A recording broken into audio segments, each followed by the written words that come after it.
Hello, welcome to this part of our tutorial. Today we're going to look at retrograde gas condensate, and we are still looking at our PVT package. Uh, this is the second tutorial in this series of tutorial on PVTP. If you have not watched the first tutorial, I'm advising that you watch that before you continue with us, because there's some key very important things and discussions which you'll actually miss, and if you proceed with us you might be lost along the way. So I strongly advise you go watch that before you come back here. Okay, having said that, let's look at the data we have available for today's tutorial. I'll expand this. We have reservoir parameters: depth 5,000 feet, reservoir temperature 166 degrees Fahrenheit, reservoir pressure at 3,548.3 psig. Okay, and then we have these components. These are the components we have. We have the heavy ends from C7 down lumped together. We have two impurities, nitrogen and carbon dioxide. We have CCE data, constant composition expansion data at the reservoir temperature. And we're having liquid dropout, two liquid dropout, one measured at dew point and the other one at stage pressure.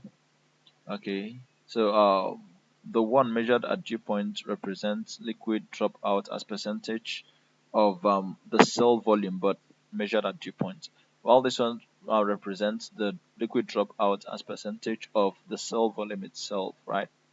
Cell volume itself, and the ratio of the first to the second is the relative volume. Then we also have Z factor. Okay, so we all have separator train data.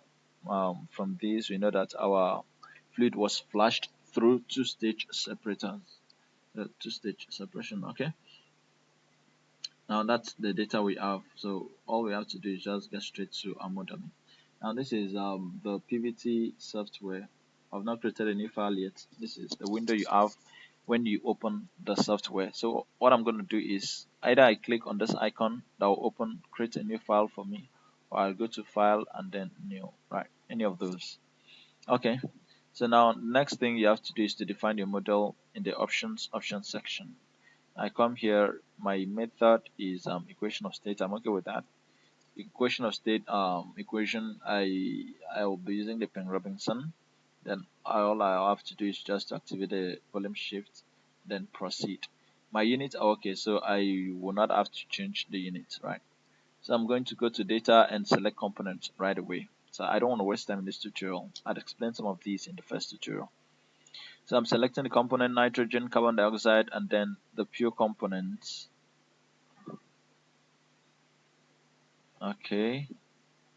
Now I'll stop at C6. Sorry. The C7, I'll enter that as a pseudo component because it's actually component other AVNs put together, joined together to form that. So I intend to split them later on. So that's why I have to enter that as a pseudo. So my number of pseudo, I'll change that to 1, and then I'll proceed, enter composition. Now the composition, the mole percent, I'll just copy that from here since I can just copy and paste. So Control C. Now input method is molar percent. So what I have here is molar percent. Just copy and paste here. If what you have is as fraction, all you have to do is just change this to fraction. Alternatively, you can enter the molecular weight. I'll explain some of these in the first tutorial. Now the molecular weight for the pseudo is 141, right? This value. Having done that, the next thing which I'll have to do is to click on pseudo props. So it says the sum of component does not equal 100%. Wow, okay, I have 99.97 and remainder of 0.03. Just allow the software to adjust. So that has been adjusted. Now to proceed with the pseudo calculation, I'll have to supply either the specific gravity or the boiling temperature. The only data I have available is the specific gravity, so I'll just enter that 0.77, then I'll click on calculate values. So that has been calculated for me. Now I would have continued this way, but there's a problem. The EOS model will not on its own predict the right density for the pseudos at surface condition. That's a standard condition. So what's the way out? Now from literature we have correlations which have been tested and trusted to calculate the densities, these densities, to a very high level of accuracy. So what we're going to do is to use our simulator to iterate to see iteration is just changing and then checking. You change the values, you check the difference to see if you are getting something close to or equal to. The sense of the iteration is just so as to um, make the EOS model to give us what this correlation is calculating, right? So let's say, for instance, your EOS model is saying the density is 700. Well, your calculation from this correlation, like standing and cut, which is the one chosen at the moment, is saying 500. So you'll iterate over the 700, reduce it, reduce, calculate until you get the 500, right? So that's what we're going to do. And the way to do that is just to auto match. So everything I was saying is just that you have to auto match, right? Okay, so you just click on auto match and proceed. If you were observant, you discover these values changed actually. So once you're done with that, click on quick match, quick calculate to see if you actually headed the right direction, right?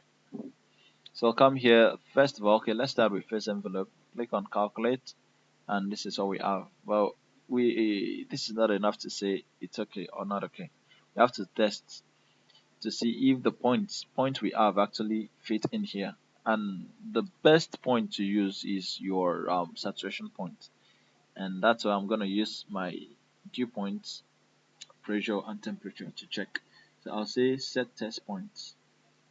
The temperature is 166 and the pressure is 3548.3. Okay, if I do okay, I discover the point is above, so meaning everything is not okay. Since everything is not okay, that's not a problem. At least it's close enough, so we can proceed. Okay, let's also look at our saturation pressure reference condition. Calculate this. You're having 2 3. Ooh, did that part. 2311. Wow. But we're expecting 35. Oh, there's a problem. I thought as much. Now it's saying at a temperature of 0.0 degrees Fahrenheit. That is not what we're looking for. So let's see. What is the problem from? I did not enter my reference data. Sorry about that. So let's just enter that and do that again to see. So reference temperature. I'm gonna use my reservoir parameters. Reference temperature 166. Depth at 5,000 and pressure is at 3548.3. Okay, so please let's continue. Sorry about that. 0.77 calculates, auto match, and then quick check. So if you do this, you have 3352. Yes, that's better, please. 3352. Okay, we're expecting 3548. That's good. So let's do the same for the first envelope. You calculate and you have these, you set test points 166 and pressure at 3548.3 and okay, and you still have it above. Okay, still above but close to the line. Okay, so that's that. And then the last thing is flash through separator stages. So I have separator data here. We have that for the first stage, temperature is 100. For the second stage, temperature is at 60. For the first stage, pressure is at 1275.3. Second stage is at 0. So I'll calculate the others. Now let's look at gas oil ratio. We have for the first stage 9,386.54. I'm expecting 10,533. For the second stage, I have 1,587.97, but I'm expecting 1,662. Okay. Now let's also look at oil density. I have 744.182. I'm expecting 744. I think that one is okay. So that is where we are at the moment. So I can exit and exit. What we're having is close to what we should have. If you're looking for a tighter match, you know what to do. What you have to do is to adjust the molecular weight and or the specific gravity, so you can change these values to see if you get something better. For now, I'm not going to change anything. I'm okay with what I have. So I'll store these values, which I think is okay for now, as the reference, and then I'll ask my simulator to use these for calculations and so I'll explain the reason why I should do this. So go back to tutorial 1 and you'll discover that. Okay, the next thing which I'll have to do is to split this. From what I have, I'm not getting what I actually want. Maybe it's because I'm having the pseudos lumped together in one component. If I split, I should be able to have something better, right? So let's try that to see if we get something better. So I go to split profile and I will use the Woodson method. There are other methods there. Using the split profile, I'll use the advanced method of splitting. But the real method I'm using is the Woodson method. So I'll go advanced. Okay, that's what we have, but I'll change this to Woodson. And change this to Woodson. Okay, so that's what we have, and then I'll come here, split number. I have maximum of 9 components, so I'll use all of them 9, and then set even splits. Okay, that's what we have, and so I'll do exit and save. Now I can auto match again, and that's all. You might want to quick calculate again, but let's just check. Quick calculating this time around, we have 3519 as opposed to 33 something. We had 33 something before. So 35, that's closer to what we're expecting. Okay, so I'll just stop there and then exit and save. Now, you've split your components, there's still something you can do to make the results better. And that thing which you can do is to adjust to BI coefficient. So I'll go to BI and then use the chevron method to calculate new values. So do that and then quick calculate again. So look at this, and we're having 37. That's overestimating. Let's look at phase envelope and see what's happening.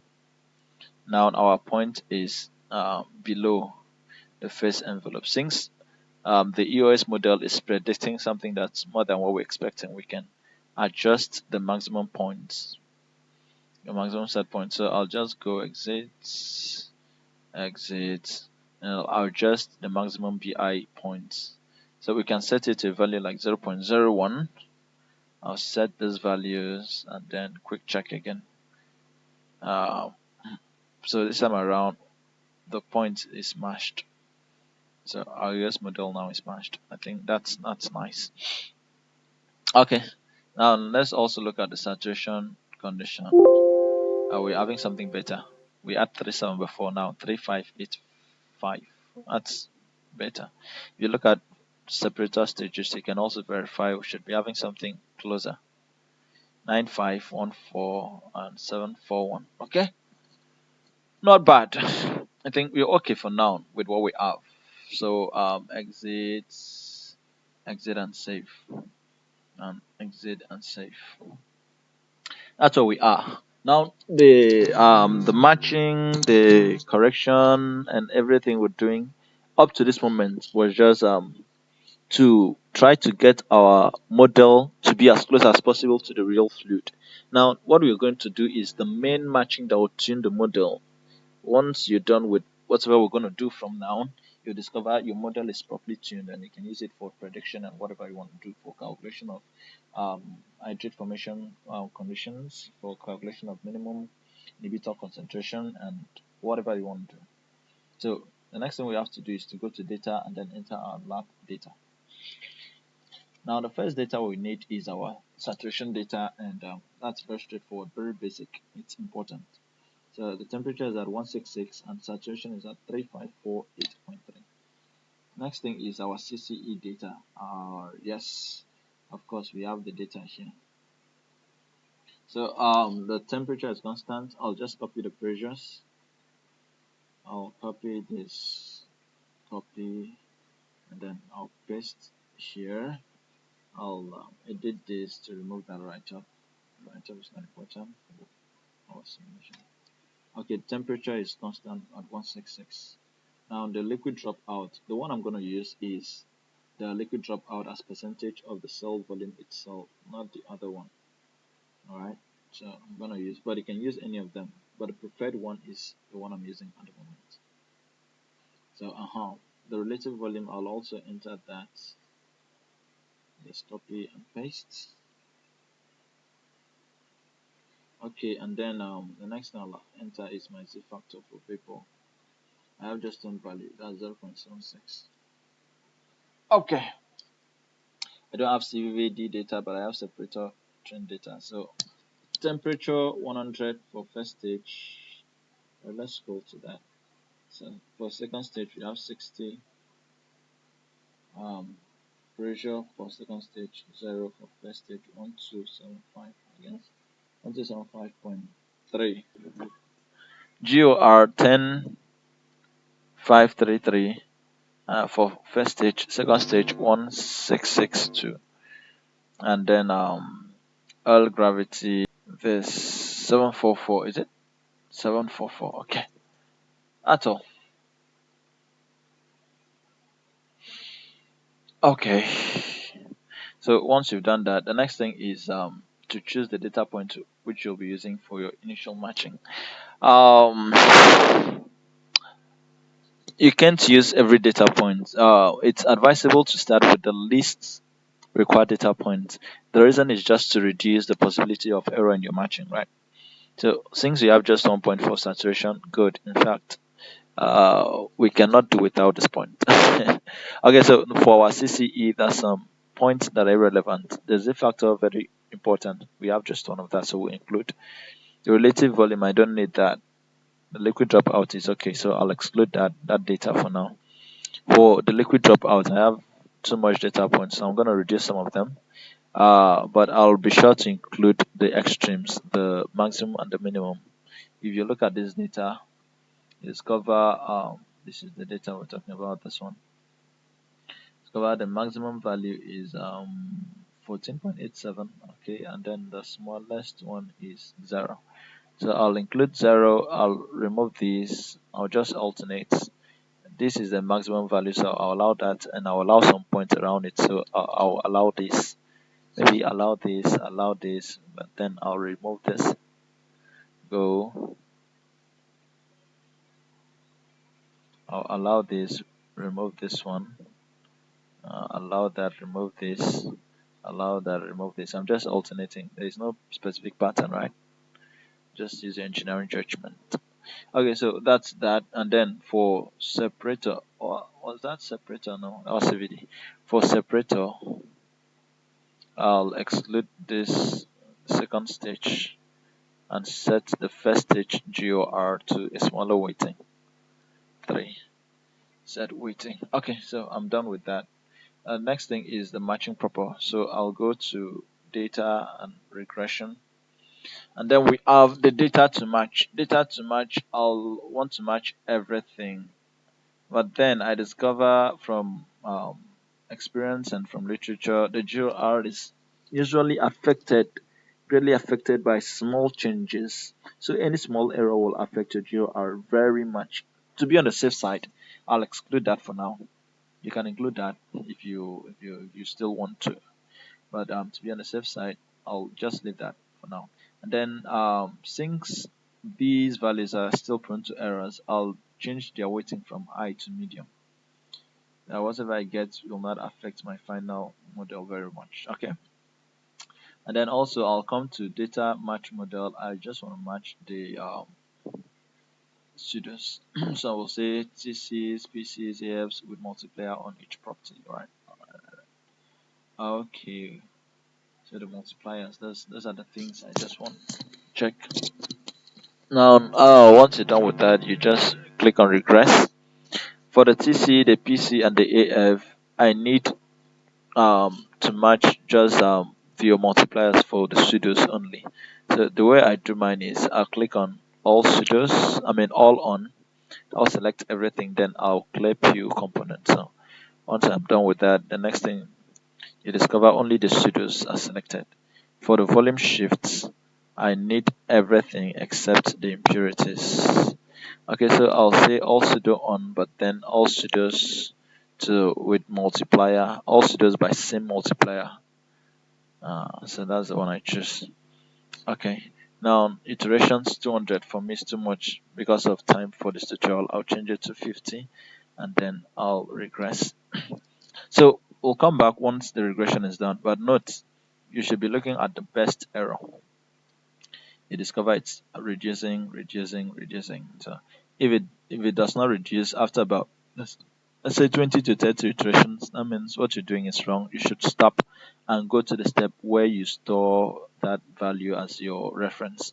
Just go there and restore the value and then use another path to validate. So see you when I'm done with this calculation. Okay, welcome. We're done with the calculation. So let's see how good our matching is. I'll go to plots and okay, this is what we have. Not bad. It's nice. Let me add another. Let me add the pressure and calculate to see. That's a good match. Okay, that is good. That's good. So I'll go exit save. Okay. Main. Okay. Now let's do some calculations to check if we're actually on track. So I'll go to calculation first. Let's check our phase envelope. It's still matched, but this time around I'm gonna use auto from 0.5 to 1, and then calculate and expand the plots. Nice plot, right? Nice one. Okay, so I'm okay with that. The next one I want to check is my saturation pressure. So let's look at that one. I can use 166 to 166. After all, my this thing is just constant. My saturation temperature is constant, so 166 to 166. I use 1, then I calculate, and that is nice. I have 3543.8. What was I expecting? 3548. I have 3543.